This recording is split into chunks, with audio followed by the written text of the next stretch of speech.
Mrs Patil आपल्या वर्गात शिरल्या. इंग्रजी माध्यमाची शाळा होती.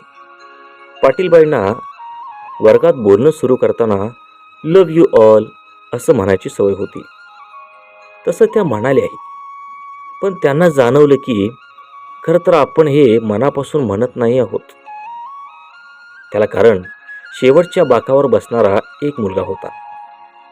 तो मुलगा अगदी अव्यवस्थित, गबाळा असाच होता आणि पाटीलबाईंना त्याच्याबद्दल प्रेम किंवा आत्मीयता वाटेल असं किंवा त्याची दखल घ्यावी असं काहीही नव्हतं. त्या मुलाशी त्या जरा अलिप्तपणेच वागायच्या. कोणत्याही नकारात्मक गोष्टीसाठी बऱ्याचदा त्याचंच उदाहरण द्यायच्या आणि कोणत्याही सकारात्मक गोष्टीच्या बाबतीत मात्र त्याच्याकडे पूर्णतः दुर्लक्ष करायच्या. पहिली तिमाही परीक्षा झाली आणि प्रगती पुस्तक लिहायचे दिवस आले. त्याही मुलाची प्रगती त्याने लिहिली. शाळेची अशी पद्धत असते की प्रगती पुस्तकावर शेवटी मुख्याध्यापकाची सही होते. त्याप्रमाणे प्रगती पुस्तकं सहीसाठी गेली. मुख्याध्यापिकेने पाटीलबाईंना बोलावून घेतलं. त्या म्हणाल्या, अहो, प्रगती पुस्तकात प्रगती लिहायची असते. पालकांना कळायला हवं की त्यांच्या मुलामुलींना काही भवितव्य आहे. या शैलेशबद्दल तुम्ही काहीच लिहिलेलं नाहीये, असं कसं चालेल? त्याच्या पालकांना काय वाटेल? अहो, त्याला ते मारतील सुद्धा एखाद्या वेळेस. पाटीलबाई म्हणाल्या, मी त्या मुलाचं करू तरी काय? अहो, सकारात्मक काहीच नसेल, काही प्रगती नसेलच तर मी लिहू तरी काय? ठीक आहे, तुम्ही वर्गावर जा, असं म्हणून मुख्याध्यापकांनी त्यांना वर्गाकडे पाठवलं आणि त्याने लगेचच शाळेची कागदपत्रे सांभाळणाऱ्या व्यक्तीला बोलावून घेतलं आणि शैलेशची जुनी प्रगती पुस्तकं काढून आणायला सांगितली आणि शैलेशची जुनी प्रगती पुस्तकं पाटीलबाईंकडे पाठवून दिली. पाटीलबाईने प्रगती पुस्तकं चाळायला सुरुवात केली. तिसरीच्या प्रगती पुस्तकावर शेरा होता, शैलेश हा वर्गातील सगळ्यात हुशार विद्यार्थी आहे. ते पाहून त्यांना आश्चर्याचा धक्काच बसला. त्यांनी चौथीचं प्रगती पुस्तक पाहिलं. त्यात असलेले दर तिमाहीचे शेरे असे सुचवत होते की त्याच्या प्रगतीचा आलेख हळूहळू खाली येतोय. त्याच्या आईला दुर्धर कॅन्सरनं ग्रासलं होतं आणि रोग आता शेवटच्या स्थितीत पोहोचला होता. त्याची आई त्याच्याकडे आता पूर्वीसारखं लक्ष देऊ शकत नव्हती आणि ते हळूहळू त्या शेऱ्यांमधून ध्वनित होत होतं. 6वीत शेरा होता, शैलेशनं त्याची आई गमावली आहे आणि तो स्वतःही हरवल्यागत झाला होता. आता त्याच्याकडे अधिक लक्ष देण्याची नितांत गरज आहे, नाहीतर आपण त्याला गमावू. आतापर्यंत पाटीलबाईंच्या डोळ्यात अश्रू दाटले होते. त्या तशाच मुख्याध्यापिका कक्षात गेल्या आणि म्हणाल्या, मला कळले, मला काय करायला पाहिजे ते. पुन्हा सोमवारी त्या वर्गावर गेल्या आणि वर्गावर नजर फिरवून नेहमीप्रमाणे म्हणाल्या, लव्ह यू ऑल. पण पुन्हा त्यांना जाणवलं की आपण खरं बोलत नाही आहोत, कारण त्यांना वर्गातल्या सर्व मुलांबद्दल वाटणाऱ्या प्रेमापेक्षा कैक पटीने जास्त माया आता शैलेशविषयी वाटत होती. त्याने आता मनाशी काहीतरी ठरवलं होतं. आता शैलेशला हाक मारताना त्यांचा स्वर बदलला होता.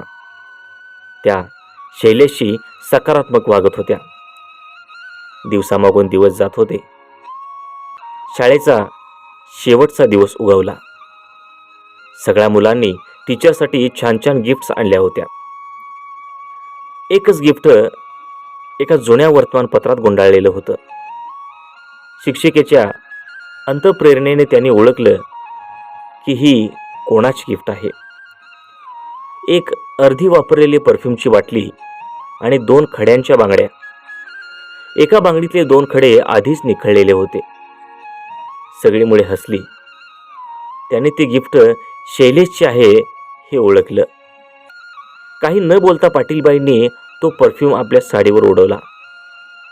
त्या 2 बांगड्या आपल्या हातात घातल्या. आता शैलेशचा चेहरा खुला होता. हलकेच हसून तो म्हणाला, आता माझ्या आईसारखाच सुगंध तुमच्या साड्याला येतोय. ती मला सोडून गेली त्याआधी तिने वापरलेला हा शेवटचा परफ्यूम होता आणि शेवटी तिच्या हातात याच बांगड्या होत्या. आणि 1 वर्षानंतर म्हणजेच शाळा संपली. पाटीलबाईंच्या टेबलावर एक पत्र होतं. मला जेवढे शिक्षक शिक्षिका लाभल्या त्यातल्या तुम्ही सर्वात छान आहात, शैलेश. त्यानंतर बरीच वर्षे शैलेशकडून याच आशयाचे पत्र त्यांना दरवर्षी मिळत असे. काही वर्षे निघून गेली. त्यांचा संपर्क राहिला नाही. दरम्यान त्या निवृत्तही झाल्या. अचानक त्यांना एक कुरिअर शोधत आलं. त्याने एक पत्र त्यांना दिलं. त्यावर प्रेषक म्हणून नाव होतं डॉक्टर शैलेश PhD. या दरम्यान शैलेश मोठा झाला होता. शैलेशनं खूप प्रगती केली होती. डॉक्टरेटही मिळवली होती आणि पत्रात तीच ओळ पुन्हा होती, थोड्या फरकानं. मला जगात खूप माणसे भेटली, पण तुम्ही सर्वात छान आहात. मी लग्न करतोय आणि तुमच्या उपस्थितीशिवाय लग्न करण्याचा विचार मी स्वप्नातही करू शकत नाही. आणि सोबत विमानाची 2 तिकीटं होती. एक जायचे आणि परत यायचे. पाटीलबाईंकडे आता तो परफ्यूम नव्हता, पण त्या बांगड्या मात्र अजूनही त्यांच्या हातात होत्या. पाटीलबाईंना राहावलं नाही. त्या लग्नाला गेल्या. तिथे अपरिचितच जास्त होते. त्यामुळे त्या मागच्या एका रांगेत बसून चाललेला सोहळा पाहत होत्या. मात्र कुणीतरी त्यांना शोधत होतं. त्यांनी त्यांना ओळखलं आणि पहिल्या रांगेकडे नेलं. तिथे एका खुर्चीवर चिठ्ठी लावलेली होती, आई या नावाची. त्यांना पाहताच सोहळा थांबवून शैलेश त्यांच्यापाशी आला. त्याने त्यांना सन्मानानं खुर्चीवर बसवलं, पाया पडला आणि म्हणाला, तुम्ही माझ्या आईपेक्षा कमी नाही आहात. आज मी जो काही आहे तो केवळ तुमच्यामुळेच. लग्न पार पडले. जोडप्याने पुन्हा पाया पडायला आला. तेव्हा नवपरिणीत पत्नीला म्हणाला, ह्या नसत्या तर आज जसा मी आहे तसा कधीच घडलो नसतो. त्यावर पाटीलबाई उत्तरल्या, शैलेश जर माझ्या वर्गात नसता तर मला कधीही कळलं नसतं की शिक्षिकेने आधी प्रत्येक मुलाची आई असणं जरुरीचं आहे आणि मग शिक्षक.